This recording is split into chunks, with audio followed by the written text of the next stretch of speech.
Interno Bruto do Brasil cresceu 1,2% no primeiro trimestre de 2021. Para entender quais os fatores levaram a esse crescimento e o que o aumento do PIB impacta nas nossas vidas, convido um time de peso para o programa de hoje. Recebo no Ideias e Debates o professor de Economia do Mackenzie, Josilmar Cia. Professor, seja bem-vindo à Rede Alesp. Muito obrigado. É uma honra estar aqui. Recebo também o analista financeiro, Caio Mastrodomenico. Seja bem-vindo, Caio. Muito obrigado pelo convite, eu agradeço a oportunidade. Recebo o advogado especializado na área corporativa que fala com a gente direto dos Estados Unidos, Nilo José Mingrone. Perdão, seja bem-vindo, Nilo. Muito obrigado, prazer estar aqui com vocês. Nilo, o seu sobrenome é difícil, já peço desculpas pelo erro. Mas, professor, o que significa o aumento do PIB para 1,2? Que é o mesmo patamar do pré-pandemia. A gente pode considerar isso uma retomada econômica do país? Olha, não digo se é uma retomada plena, mas pelo menos foi uma reversão de expectativas bastante forte. Uhum. Que até um mês passado, já terminado o trimestre, muita gente achava que no primeiro trimestre nós teríamos uma queda do PIB, tá? Até de 0,5% em relação ao último trimestre de 2020. Mas analisando os dados e mais de perto, começou-se a ver que a economia estava realmente tendo uma atividade surpreendente.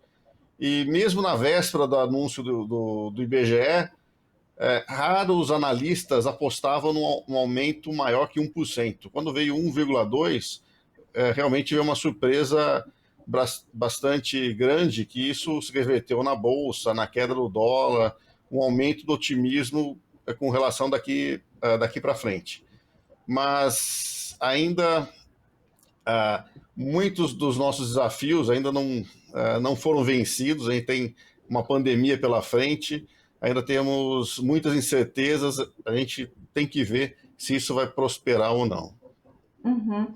E aí a gente não está nem falando de uma questão de um ângulo pessimista, né, professor? A gente está falando de uma questão de pés no chão. A gente tem uma série de variáveis aí para enfrentar ao longo dos próximos meses.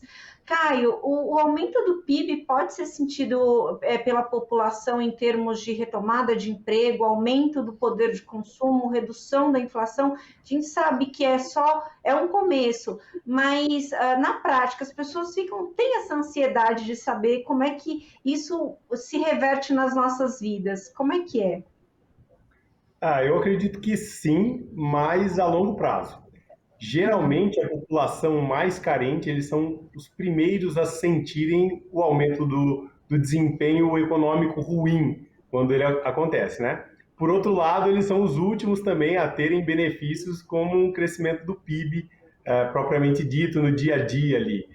Eu digo isso porque, apesar do resultado acima das perspectivas do mercado, onde tanto a dívida pública quanto o dólar tiveram reduções significativas ali nas últimas semanas, o IPCA e o IGPM, que a grosso modo é o que mede as atividades industriais e a inflação, ele teve um aumento ali estratosférico se a gente considerar os 12 meses acumulados ali, né? Então, eu acredito que de modo que a pandemia, enfim, os números é difícil a gente voltar ao número pré-pandemia. Eu acredito que ainda que a população retome o poder de consumo, é difícil, simplesmente com o resultado positivo do PIB, a população retome ali o período pré-pandemia, a capacidade de consumo ali no período pré-pandemia. Até me parece que há também um receio, né? As pessoas têm medo do amanhã.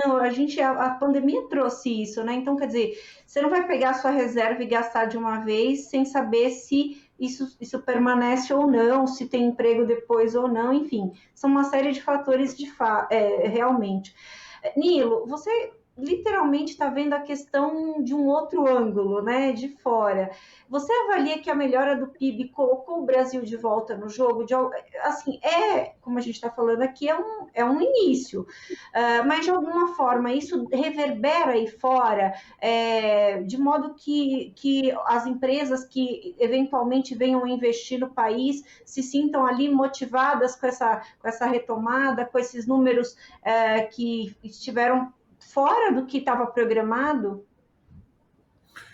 Eu acredito que sim, né? Eu acho que a situação dos números melhorando no Brasil, a gente sempre isso reverbera muito bem aqui fora, tanto do ponto de vista e paradoxalmente de brasileiros que querem investir nos Estados Unidos, quanto do mercado americano, principalmente falando aqui do mercado americano, que queira investir no Brasil. Eu estive no Brasil de agosto, aliás, de outubro a começo de fevereiro. Eu estive aí. E eu fiquei bastante surpreso com, principalmente, o mercado imobiliário que eu encontrei em São Paulo, Rio de Janeiro, mas principalmente São Paulo e interior de São Paulo. E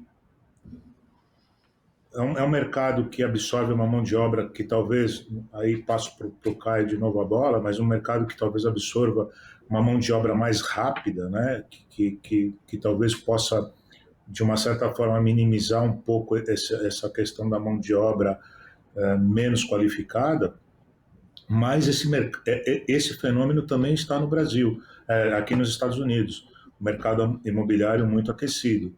Então, a gente vê aqui, por exemplo, muitos brasileiros, até porque o dólar ficou forte, de querer investir no mercado imobiliário brasileiro. E isso foi um fenômeno bastante grande aqui, que a gente percebeu essa mudança do comportamento, principalmente do brasileiro que mora aqui, que conhece o Brasil e que é mais afeto à nossa cultura, de voltar a investir no Brasil no segmento imobiliário. Aconteceram muitas vendas, muito interesse. Isso que você traz para a gente é muito interessante, Nilo, porque a gente vê, obviamente, que a pandemia acometeu o mundo inteiro, claro, senão não seria uma pandemia, mas entender como cada país está atravessando esse período, como a população, no caso, o brasileiro que está aí fora, está enxergando o que está acontecendo aqui e está, de repente, interessado em investir não só para ganhar dinheiro, mas também para ajudar o país. Isso também é um aspecto bem bacana da gente observar aí nesse contexto todo. Professor, até alcançarmos o aumento do PIB de 1,2, o Brasil viveu meses muito difíceis e, como o senhor falou antes, havia uma perspectiva extremamente pessimista de todos os especialistas, de todos os economistas com relação a esse primeiro trimestre. Os patamares alcançados agora anulam as consequências da fase mais difícil ou a gente também tem que lidar com essa questão? Olha, depois do impacto inicial da pandemia, o ano passado, em que o PIB caiu 9% no segundo trimestre, você não tinha uma visão muito clara do que poderia acontecer. Mas, de uma certa forma, o Brasil até que teve um estímulo fiscal bastante robusto de ajuda, auxílio emergencial para as pessoas que estavam desempregadas, Pronamp para as pequenas e médias empresas. De uma certa forma, a resposta anticíclica do Brasil até que foi bastante razoável. Só que ela foi perdendo de qualidade chegando no final do ano. O auxílio emergencial, que era de R$600, caiu para 300. E depois nós ficamos... o grande pessimismo do primeiro trimestre se deveu mais ao desaparecimento, simplesmente, do auxílio emergencial e dessas ferramentas de auxílio na renda, não só das pessoas desempregadas, mas também para as pequenas e médias empresas. O Pronamp ficou parado aí durante os 3, 4 primeiros meses, basicamente. Então, todo mundo começou a esperar uma queda muito grande, e que não aconteceu. Então, isso mostra uma certa resiliência, um certo aprendizado da nossa economia, e, ao mesmo tempo, essa que você está falando, a resposta do resto do mundo, que nos ajudou, que os países mais desenvolvidos, Estados Unidos, Europa, Japão, até a China, dando estímulos fiscais e monetários nas suas economias, fazem com que esses estímulos transbordem fronteiras. Fez com que a demanda por alimentos continuasse alta, então você tem aumento de preço de commodities, e isso nos favoreceu notadamente no setor agrícola. Então, o Brasil também está se aproveitando desse ambiente externo melhor, e isso fez, e também com o nosso aprendizado, a gente conseguiu superar essa dificuldade inicial de trabalhar esse ano sem esses auxílios do governo, vamos dizer assim. Vocês trazem um aspecto muito interessante aí, porque a gente tem que olhar essa retomada de uma forma, obviamente, muito criteriosa.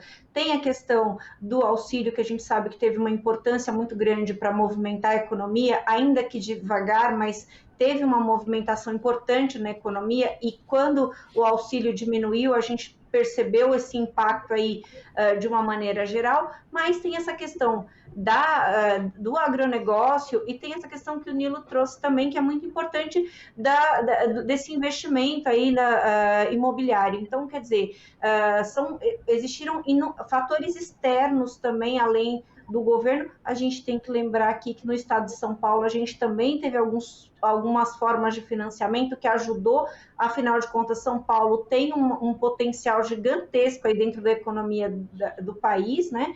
Então, é importante que a gente lembre desses investimentos que foram feitos por meio do Desenvolve São Paulo, que também ajudaram aí a equalizar essa conta. Agora, Caio, os economistas, como o professor acabou de falar, atribuem essa melhora do PIB aos commodities agrícolas. Primeiro, o que são os commodities? Porque a gente aqui que é leigo não sabe nada dessas coisas aí. E aí eu queria que você dissesse se você concorda que, de fato, a gente tem que colocar na conta do agro esse 1,2 aí do PIB. Bom, começando a explicar os commodities são todos os insumos ou produtos com baixo nível de industrialização ou que são pouco modificados, né, e se tornam algo aí no padrão do mercado internacional. Então, a gente tem diversos exemplos, né, mas um de fácil entendimento é a soja. Se a gente comparar a soja brasileira com a soja europeia, em teoria não tem nenhuma diferença significativa entre elas, porque soja é sempre soja. Então, é um produto altamente demandado no mercado mundial, daí nós consideramos como um commodity, né, e nesse caso em especial um commodity agrícola. Mas tem também outros exemplos, como aço, ouro e outros produtos que são base da economia. Mas eu acredito que é possível afirmar com segurança que as commodities tiveram um resultado importante nessa retomada, né? Vale ressaltar que o Brasil é um país muito competitivo no segmento agro, e então acredito que nós temos uma parcela significativa aí da nossa produção que é toda exportada, né? Isso, inclusive, colabora para a nossa balança comercial se manter superavitária, né? Mas, em relação ao agro, é interessante a gente lembrar também que as commodities agrícolas, elas foram super inflacionadas nesse período, né? A gente teve a soja, por exemplo, como eu comentei anteriormente, com um aumento de quase 100% nos últimos 12 meses no mercado internacional. Isso, sem dúvida nenhuma, se dá por conta da paralisação mundial que a gente teve ali, que aumentou a demanda de todos os insumos, inclusive de alimentos também, né? Quando a gente fala de alimentos, a gente não deve considerar somente a paralisação de produção em alguns segmentos, mas também clima em outros países, enfim, e outras dificuldades. Mas eu acredito que o agro, sim, tenha colaborado para que o nosso PIB fosse aumentado, né, acima da expectativa. Você acha que o aumento do dólar também influenciou nessa questão? Ou seja, foi mais vantajoso mandá-la para fora do que manter alguma coisa aqui dentro? Sem dúvida nenhuma, né? É fato que a nossa produção ela foi completamente vendida antes da colheita, né? A nossa produção passada ela foi completamente exportada. Isso também causou aqui, como o professor mencionou há pouco, né? Houve um aumento de preço no nosso mercado interno aqui, justamente porque a nossa produção ela foi inteira exportada, né? Ou inteira não digo, mas a maior parte dela foi exportada porque para o produtor é mais vantajoso vender para fora, para quem está pagando mais. Né? Num cenário de câmbio desvalorizado como o nosso, a nossa produção é muito atrativa para o mercado externo. Então, os estrangeiros acabaram comprando uma grande parcela da nossa produção e isso também colaborou aqui para uma baixa oferta e uma alta demanda, né? Porque a demanda é mundial, então inclui-se o Brasil nessa demanda, né? O Brasil também tem uma alta demanda por alimentos, mas o produtor em si foi mais vantajoso para ele vender a demanda do que vender para o mercado externo do que vender para o mercado interno, por conta de lucro mesmo. Então isso também atrapalhou um pouquinho aqui o nosso índice de inflação, mas um contraponto é que ajudou a nossa balança comercial aí nos rendendo um PIB acima do esperado. Nilo, a gente sabe que o Brasil sempre usou muito bem essa vocação agrícola, como o Caio bem mencionou, não só para o consumo interno, mas também para exportação, é claro, né? Isso, diante de todo esse contexto, a gente está vendo quanto tem sido importante essa exportação de alimento aí. Eu queria que você avaliasse se esse é o item de melhor visibilidade no mercado internacional para o Brasil.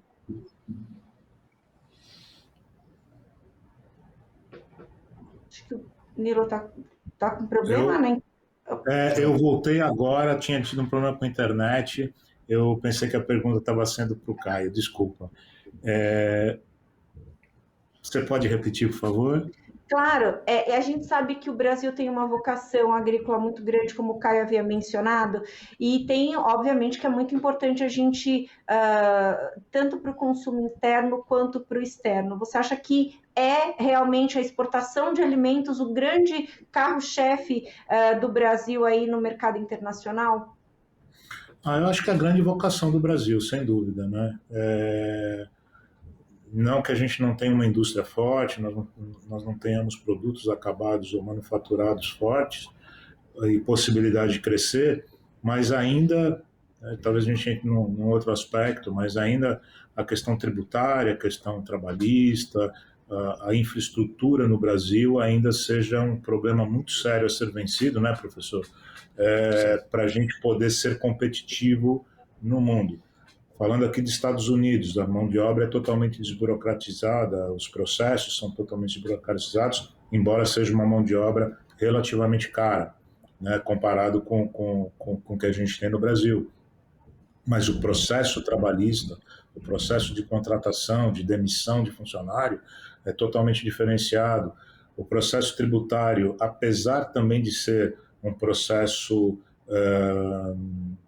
elaborado, ele não é tão custoso quanto é no Brasil.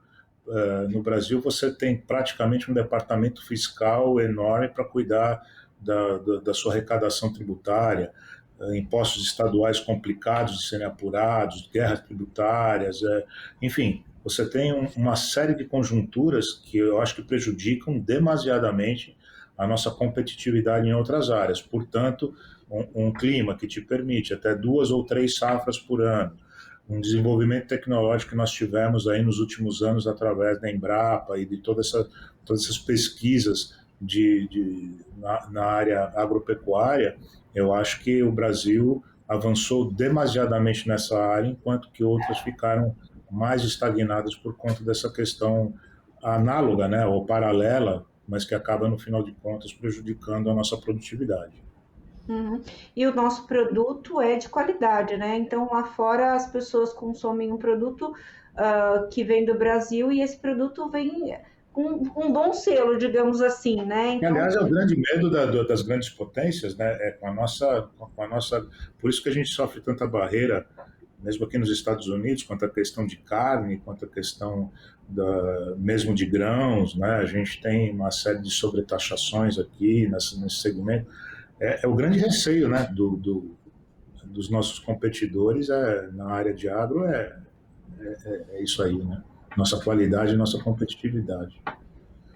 Professor, a gente sabe que o impacto inicial da pandemia foi, obviamente, desastroso para todos, em todos os aspectos. Econômicos, então, nem se fala. O senhor acha que, de algum modo, desde o início da pandemia, lá quando a gente fala em, sei lá, fevereiro de 2020, até agora, as pessoas passaram a se adaptar melhor a essa nova realidade, de uma maneira que conseguem hoje consumir e movimentar a economia de uma maneira mais segura, digamos assim, com mais propriedade do que no começo? Sem dúvida. Eu posso dar o meu exemplo. Quando começou a pandemia, eu nunca tinha dado aula online. Eu tive que me reinventar como professor. A primeira adaptação foi comprar uma lousa real, não virtual, de escrever. Eu ainda não consegui dar um salto imediatamente para uma lousa digital. Eu nem sabia que existia. Então, isso foi para terminar o primeiro semestre. Depois eu migrei para uma lousa digital. Então, os negócios também foram migrando para a internet, para ter contatos com os clientes, os profissionais informais, contato com o WhatsApp, com os clientes. Você teve toda uma economia que se digitalizou do dia para a noite.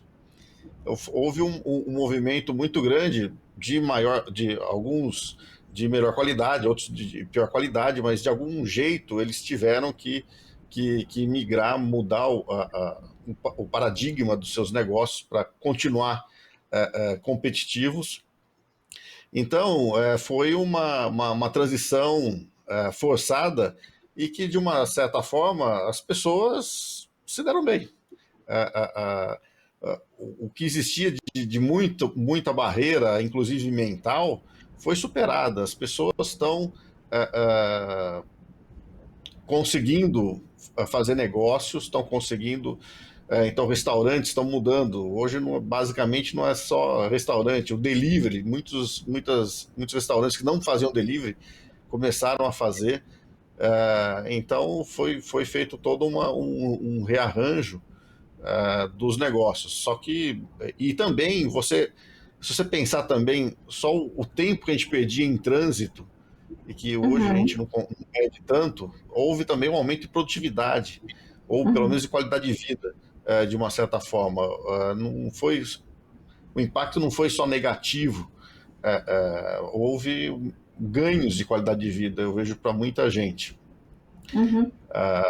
Então, de um modo geral, é isso. Eu acho que, se você for pensar, é claro, os trabalhadores informais que dependem mais da interação de pessoas para poder vender o seu produto,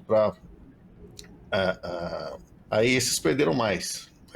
A capacidade de fazerem negócios diminuiu bastante. Esses sofrem mais, são mais vulneráveis a se contaminarem.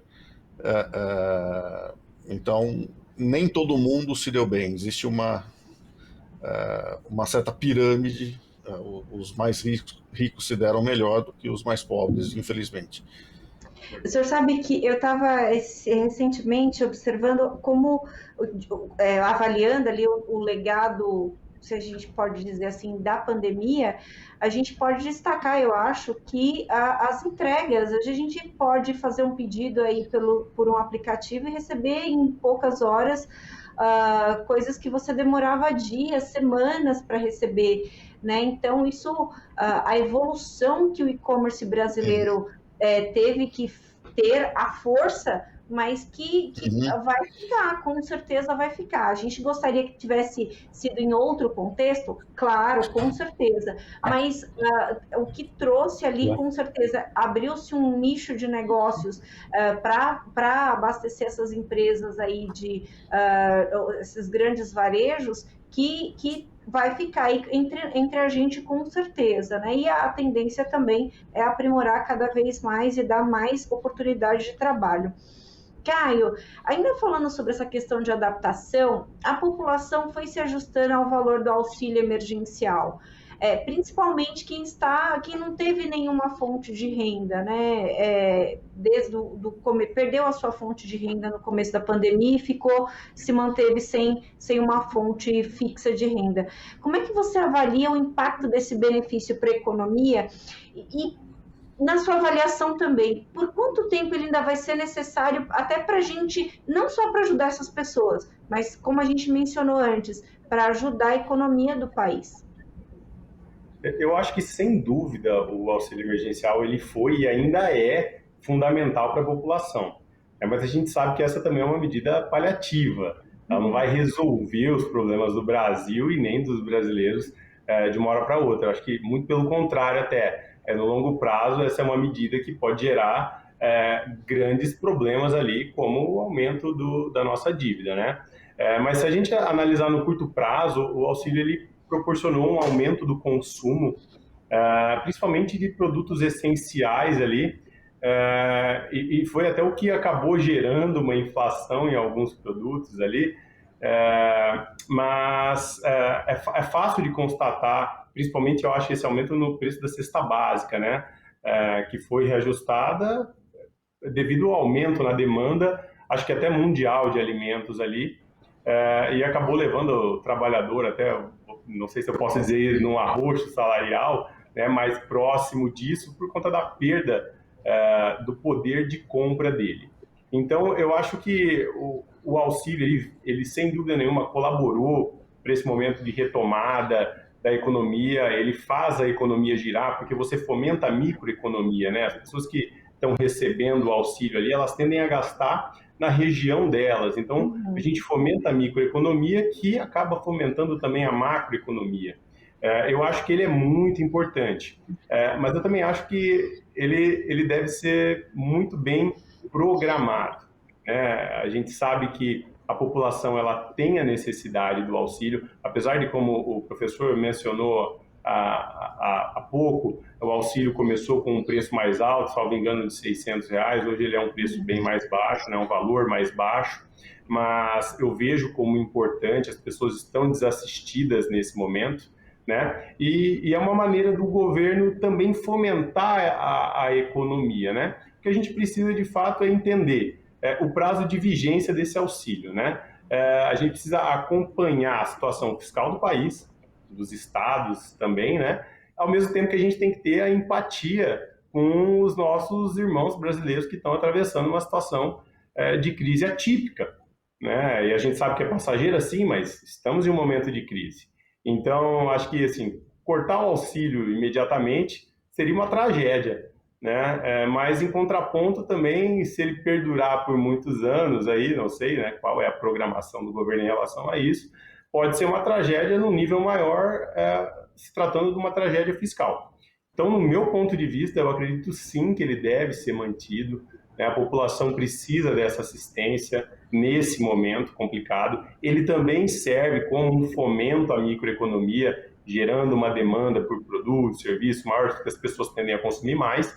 Isso ajuda, né, na retomada econômica, mas a gente precisa ter cautela e entender que ele tem que estar dentro do teto de gastos aqui, né? A gente não pode criar um teto suplementar para pagamento de auxílio e acabar deteriorando as contas públicas, né? Sem dúvida. E a sua observação é muito, muito pertinente, Caio, até porque as pessoas elas querem o auxílio para comprar comida, é o mínimo, não é para guardar debaixo do colchão, né? Então, assim, é para movimentar a economia e é de fato uma medida que não só o Brasil adotou, como outros países também. E aí eu queria falar com o Nilo sobre isso. Os Estados Unidos também pagaram auxílio emergencial. Não foi exatamente esse nome, mas nesse mesmo sentido, né? Eu queria saber como é que aconteceu aí com relação à estabilidade econômica relacionada ao benefício e se a população conseguiu fazer um aproveitamento consciente do dinheiro. A gente sabe que o brasileiro, a NASA não descobriu ele por acaso, porque eu já vi gente falando que empreendeu com esse dinheiro, que construiu casa com esse dinheiro, coisa assim. Você fala assim, mas como que conseguiu? com uma inteligência ali interna, né, das suas próprias contas, que conseguiu fazer o dinheiro multiplicar e deu para fazer alguma coisa, como, por exemplo, fazer uma construção, assim. Eu queria saber como é que aconteceu aí nos Estados Unidos. Bom, é muito interessante essa comparação, né?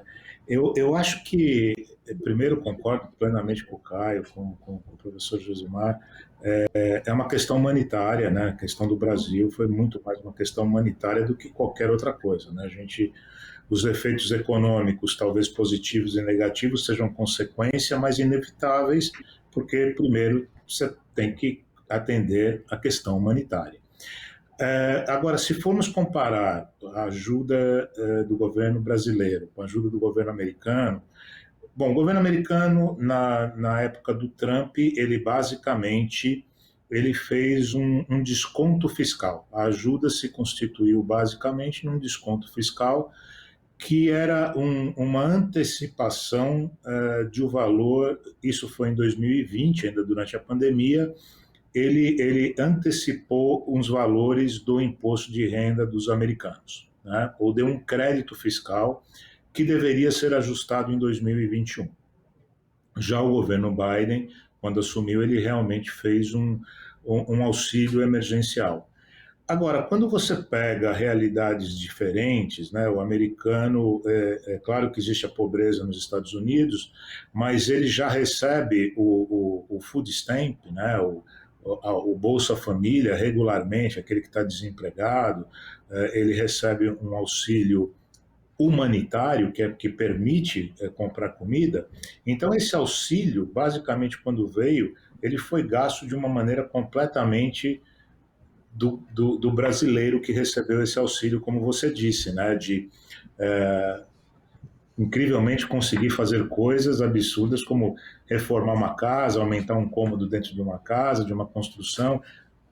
Ele gastou realmente com a necessidade, né? E talvez muito pouco, ou muitos poucos, gastaram de forma menos necessária. Aqui o que se deu, também sem generalizar 100%, mas uma grande maioria usou desse dinheiro para sair de férias, para gastar, para consumir mais. E sabe aquele negócio de sair da reclusão diretamente para recuperar o tempo? Então, aqui na Flórida a gente viveu esse fenômeno porque alguns estados em volta, como Geórgia, Mississippi, eles ainda estavam em lockdown e a Flórida já tinha saído.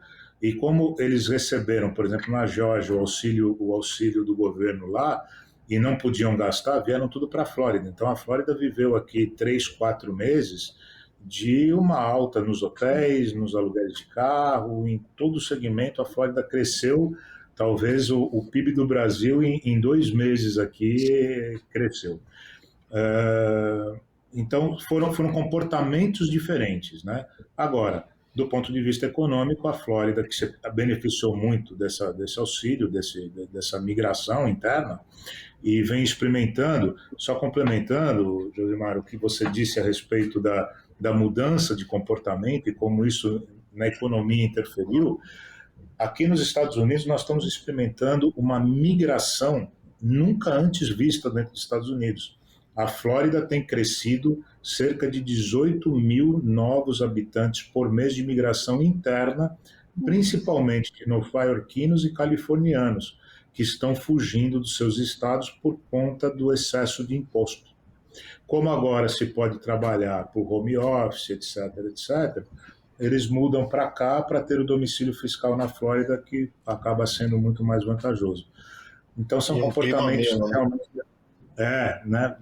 Isso virou um fenômeno muito, muito grande. Está inflacionando a Flórida, né? Os imóveis na Flórida estão crescendo muito de preço, porque eles vêm de estados mais caros, onde as propriedades são bem mais caras do que aqui. Então, eles vendem uma casa lá por 2 milhões, é que eles compram uma casa 2 vezes maior por 500 mil. Então, o mercado começou a ficar superaquecido aqui na Flórida por conta desse excesso de dinheiro gasto do governo e da migração interna. Mas são os efeitos econômicos, né? Não tem jeito. Até o Aqui no Trump fez Brasil, isso, né? Até o Trump mudou o domicílio fiscal dele para cá, né? aqui no Brasil a gente teve até um fenômeno muito parecido das pessoas saírem de, por exemplo, aqui em São Paulo, das proximidades do metrô para regiões mais distantes, que você tem um custo de vida menor e que você pode, por exemplo, ir para uma casa maior e com, de repente, mais conforto até, por que não? E aí você conseguir ali equalizar, até porque como você falou, a gente está, a boa parte das pessoas ainda trabalhando no home office, então essa Uhum. possibilidade de mudança de endereço foi bacana. E aí, só para ressaltar que eu havia falado da questão da reforma aqui do brasileiro, mas não como uma crítica, como é o brasileiro que se Não, não, né? inventa e reinventa. E é muito bacana isso, a gente perceber como a criatividade da população faz diferença. O brasileiro é um povo aguerrido, a gente nem tem dúvida. Com um pouquinho de nada, né? Com um Uhum, pouquinho de nada, né? Imagina se com a gente certeza. conseguisse dar condição, né? Realmente é fantástico. Realmente é Com fantástico. certeza. Professor, as pessoas no dia a dia acreditam que elas não sentem muito o impacto da economia. Eu digo assim, as pessoas mais simples, às vezes elas acham que nem entendem de economia. Eu queria que o senhor falasse, isso é verdade?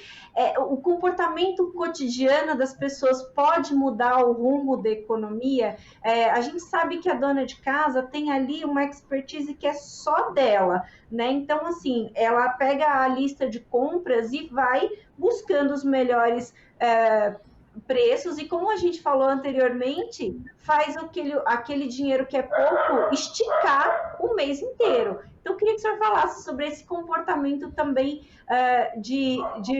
claro que é o economista doméstico que não tem o diploma, não tem o conhecimento acadêmico, mas tem muito conhecimento prático. Eu queria que o senhor falasse sobre isso. Não, sem dúvida. Talvez eles não vejam muitas vezes uma ligação entre o que se as manchetes do jornal, do que sai no Jornal Nacional, sei lá, com a vida cotidiana deles. Mas eles sabem muito bem lidar com as suas reais necessidades, é como o exemplo que você deu, a pessoa recebeu R$ 600, para muitas pessoas no Nordeste era acima do que eles recebiam normalmente. Eu lembro de uma coluna política, um senador, um deputado de Alagoas, falou que com auxílio emergencial no início, a transferência do governo central para ajuda, o que era o Bolsa Família e agora o auxílio emergencial, aumentou em 11 vezes o valor transferido para Alagoas, por exemplo. Então, você teve uma certa revolução de muitas cidades pequenas de Alagoas, teve um impacto muito positivo.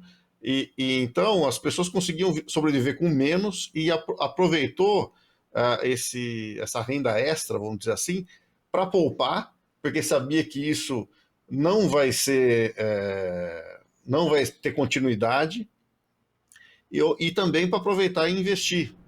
Eventualmente, com a queda da demanda, o cimento ficou mais barato, alguma coisa, o pedreiro também, de repente, estava mais barato, ou ele mesmo estava sem emprego e aproveitou o tempo dele livre para construir o cômodo, fez o chamado puxadinho, né? Então, ele conseguiu se adaptar muito bem ao cenário econômico que se apresentou a ele, tá? Então, muitas vezes as pessoas, o que eu sinto mais de reclamação é da dona de casa, fala assim, pô, fala que a inflação tá baixa, mas eu vou no mercado, tá tudo caro. Então, geralmente inflação é o que cria mais choque, acha que a economia é dissociada da vida deles, porque a inflação primeiro, é variação de preços, não é o preço em si, não é o fato do preço estar caro que a inflação está alta. Só se o preço continuasse subindo, teria impacto na variação de preço. Então eles confundem preço caro com inflação. E também, a inflação é uma cesta de produtos.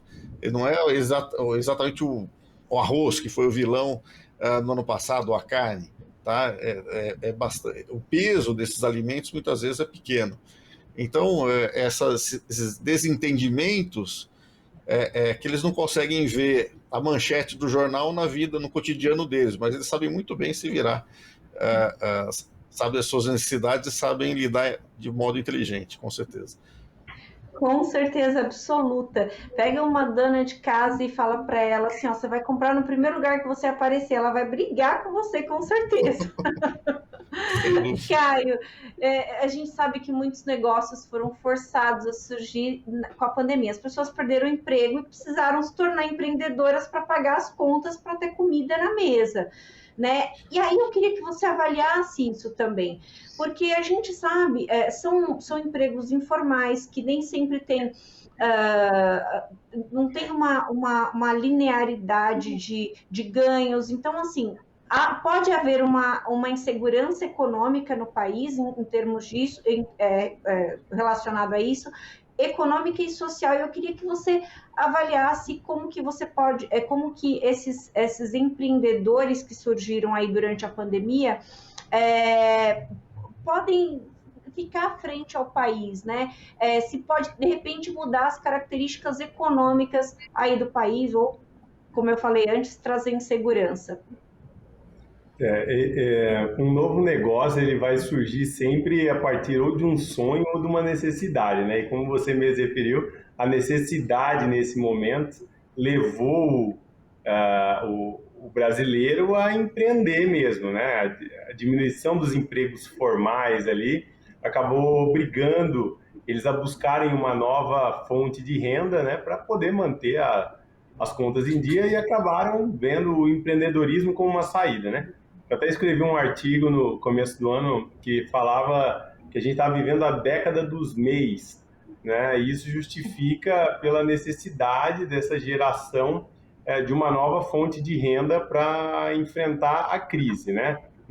Nós tivemos alguns incentivos do governo, né? Como o próprio professor disse, que foi voltado ali a pequenas e médias empresas com linhas de crédito e subsídios para o enfrentamento da crise e para a retomada da economia, né? O que, por um lado, é bom, acaba trazendo os informais para a formalidade, né, de ter um CNPJ, e isso também acaba aumentando a arrecadação, né? A formalidade leva a um aumento de arrecadação, mas, por outro lado, os incentivos às pequenas empresas ali tendem a fazer com que os empreendedores não invistam para crescer, porque eles temem perder o benefício. Isso, a médio e longo prazo, pode gerar uma pulverização muito grande no número de CNPJ, fazendo com que os empreendedores façam arranjos, né, para manter os benefícios aí, evitando o crescimento da empresa. A gente lida bastante com o empreendedor no dia a dia, aqui o que a gente tem visto muito é isso. Então, para eles aproveitarem dos benefícios, eles acabam, né, não deixando a empresa crescer, se é assim que a gente pode dizer. Eles abrem um outro CNPJ aí no nome da esposa, no nome do sobrinho, que é a maneira que eles acham de continuar aproveitando esses benefícios, né, fiscais e também financeiros através desses programas que são voltados a essas micro e pequenas empresas. Então, acho que a médio e longo prazo isso pode gerar uma pulverização no número de CNPJ aí, mas para a economia tem pontos positivos e negativos, né? Ponto positivo é que quanto mais formal o negócio das pessoas forem, maior é a arrecadação, melhor o governo consegue investir em áreas que são mais demandadas na sociedade, saúde, educação, enfim, né? Mas, ao mesmo tempo, quando você dá muito benefício para uma classe, você tende a aumentar aquela classe, eles não querem sair daquela classe, né, para não acabar perdendo aquele benefício ali. Nilo, como é que o pessoal lidou com o desemprego aí nos Estados Unidos? Também teve esse movimento empreendedor? Teve, mas eu acredito que, de uma certa forma, menor do que no Brasil. Claro que o delivery aqui expandiu, alguns setores expandiram, algumas empresas cresceram até nesse segmento de delivery, no segmento de comércio online. Mas aqui o mercado sempre é dominado pelos gigantes, né? Então, vai falar em comércio online, você tem uma grande Magazine aqui que praticamente não deixa muito espaço para outros. Então, você vê um fenômeno, mas ela cresce puxando, ela aumentou e com isso ela puxou muita gente para fazer parte da sua cadeia, né?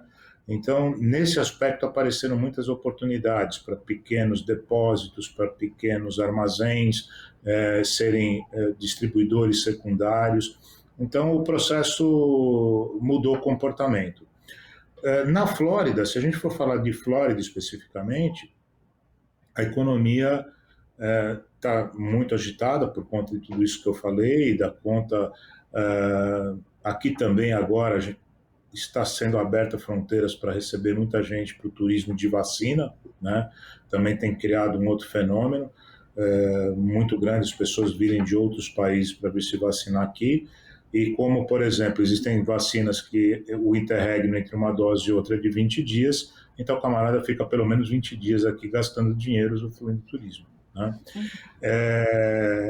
Chega ao ponto de estar faltando mão de obra na Flórida, tá? Então, aqui o McDonald's, por exemplo, desculpa falar a empresa, mas ele está pagando $50 para o candidato que se inscreve para fazer a entrevista, ok? Então, ele paga $50 só pelo fato da pessoa ir se inscrever e comparecer na entrevista. A mão de obra, que regularmente era $11, já tem lugares oferecendo $20 a hora, né? A hora mínima aqui é $8,90, $8,90 por hora. O mercado costumava pagar 11 e já tem empresas oferecendo 20. Então, falando de Flórida, né, esse é o fenômeno que tem acontecido. Eu não posso te dizer que isso se repite em outros estados americanos, mas aqui na Flórida está assim. A economia voltou muito forte pós-vacina, não se cobra mais uso obrigatório de máscara aqui, o uso de máscara agora passou a ser optativo, usa quem quer, e não se pode mais proibir a entrada nos locais com quem não queira usar a máscara. Então, a economia praticamente retomou aí o aspecto normal antes da pandemia e com muito mais força, né? Parece que havia uma demanda reprimida que se soltou e agora quer consumir, agora quer recuperar o tempo perdido. Artigos de luxo estão quase todos esgotados, não existem barcos para serem entregues com menos de 9 meses, 10 meses, a produção esgotada, e assim sucessivamente. As pessoas estão fazendo a economia girar mesmo, de verdade, né? E a sua informação é valiosíssima para a gente, viu, Nilo? Porque a gente fica muito claro, a gente fala que a importância do controle sanitário para a retomada da economia, e você está dizendo, você não está dizendo, você está mostrando um exemplo real de que a retomada, o controle sanitário é a única forma da economia voltar com certeza.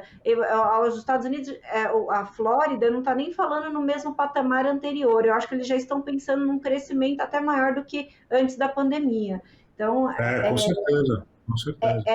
Claro que a gente tem que fazer a correlação, né? Aqui quase toda a população já foi vacinada, né? Aliás, está aberto para qualquer faixa etária se vacinar, qualquer criança já está aberto, e o excedente das doses, então, eles estão aproveitando o turismo humanitário ou o turismo e oferecem para as pessoas que estão aqui. Mas eles realmente já estão pensando, a crise, você olhando, a crise sanitária já ficou para trás, né? Agora eles estão pensando no crescimento do estado. O prefeito aqui de Miami, por exemplo, ele está absolutamente focado em fazer de Miami o novo Vale do Silício. Então você começa a ver medidas audaciosas dos governantes locais para reestruturar a Flórida de uma outra maneira. Queria agradecer a participação de vocês, foi uma conversa muito bacana, bem construtiva. É importante a gente entender tudo isso que a gente está passando sobre vários aspectos, sobre aspectos com certeza de pessoas que, às vezes a gente, como eu falei antes, às vezes as pessoas em casa não se acham dentro desse contexto, mas a gente entende que sim, estamos todos dentro desse contexto, é importante a gente, de repente, aquele bombonzinho que você compra no mercadinho lá da esquina, você está fazendo de alguma forma a economia girar. Então, quer dizer, isso é um pequeno exemplo, mas de pequena, média e grandes proporções a gente pode e a gente vai retomar ao que éramos antes da pandemia, se Deus quiser. Muito obrigada, professor Josilmar, muito obrigada, Caio, muito obrigada, Nilo, pela entrevista, foi muito bacana. Muito obrigada. Valeu. O prazer foi meu. Obrigado, Josilmar. Obrigado, Caio. Muito obrigado, TV Alesp. Satisfação estar aqui com vocês. Obrigado e prazer por conhecer o Caio e o Nilo. Prazer. Esse foi mais um Ideias e Debates. A gente falou do aumento do PIB e o impacto interno e externo desse aumento. A gente falou com o professor Josilmar Cia, que é professor de Economia da Universidade Mackenzie, o Caio Mastrodomenico, que é analista financeiro, e o Nilo José Mingromonte, que é advogado especializado na área corporativa. Muito obrigada pela sua companhia. Você fica agora com a programação da Rede Alesp e você pode rever esse programa e outros programas da Rede Alesp nas nossas redes sociais. Até a próxima!